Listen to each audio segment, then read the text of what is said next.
Around 400 participants are gathering in Munich for the 8th German-Chinese Automotive Conference. The event is showcasing technological advancements and the growth of German manufacturers in China. But the EU's recent decision to set duties on imports of Chinese-made EVs has created trade tensions. Okay, for more now on China-German relations, we're joined by John Gong, professor at the University of International Business and Economics in Beijing, and a China forum expert. John, thanks so much. I'm sure this is something that you've been following very closely. And, you know, it's been interesting to watch the EU craft its measures to impose tariffs on Chinese EVs. Now, unlike what the United States and Canada did, the EU was a very split decision among the EU nations. Talk about that for a bit and the significance of that. Well, I think within the European Union, there are differences of interests. I think, you know, the parties that are behind this tariff hike are mostly coming from the legacy automaker countries, like, you know, France with its two auto companies, Renault and PSA, as well as Italy. You know, Italy has a Fiat very large operation, and they are lagging behind in the electric vehicle field, I think. Now, Germany takes a very different attitude, not just because Germany has a very large presence in the Chinese market, but I think more importantly, this has to do with German automakers' willingness to embrace Chinese electric vehicle manufacturers. For example, Volkswagen has been investing in a Chinese EV maker. I think BMW is doing also the same thing. So I think it shows a very different attitude. I think ultimately, you know, this kind of protectionist move is not going to save the French and Italian auto industry. I mean, they're going to be lagging behind if they don't, you know, change and try to protect themselves from this. So I think ultimately, you know, these companies are going to be in big trouble. Okay, now with the tariffs looming, how important is the Sino-German automakers meeting? Because many executives in the auto industry in the EU are convinced that this will, in the end, harm many European automakers. Yeah, well, you know, my understanding is that this is not just a business conference, it's also a technology conference. I think, you know, German engineers and business executives have a lot to talk to their Chinese counterparts. But I think certainly, you know, one thing on the agenda that's going to be extensively discussed at this conference will be regarding this tariff issue.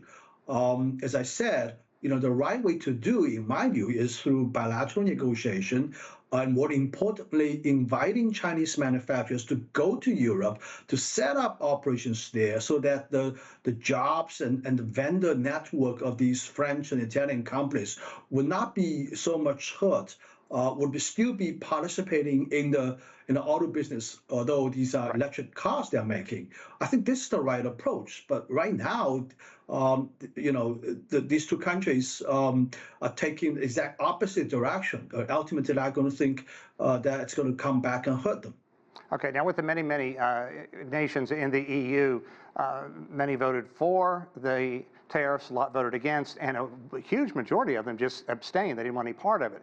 Now, BMW encouraged German officials to vote against the plan to hit China's EVs with punishing tariffs, and German authorities tried to thwart the move by the EU. Let's talk a bit more about what's at stake for Germany, the largest economy within the EU. Well, I think, first of all, Germany still has electric cars manufactured jointly actually in China being exported back into the European market.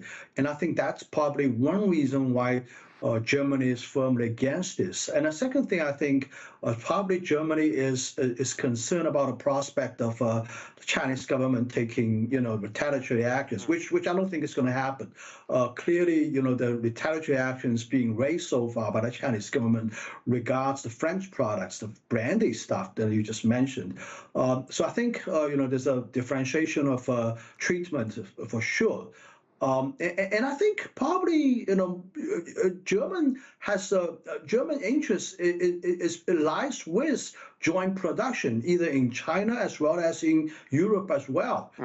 So I think from that perspective, the German government is against this measure. Now, what I've heard from some European diplomats here in Beijing is that they've seen the example in the past regarding the solar panels for which Germany thwarted the EU anti-dumping investigation, and the European sides feel that it's something that they don't want to replicate again.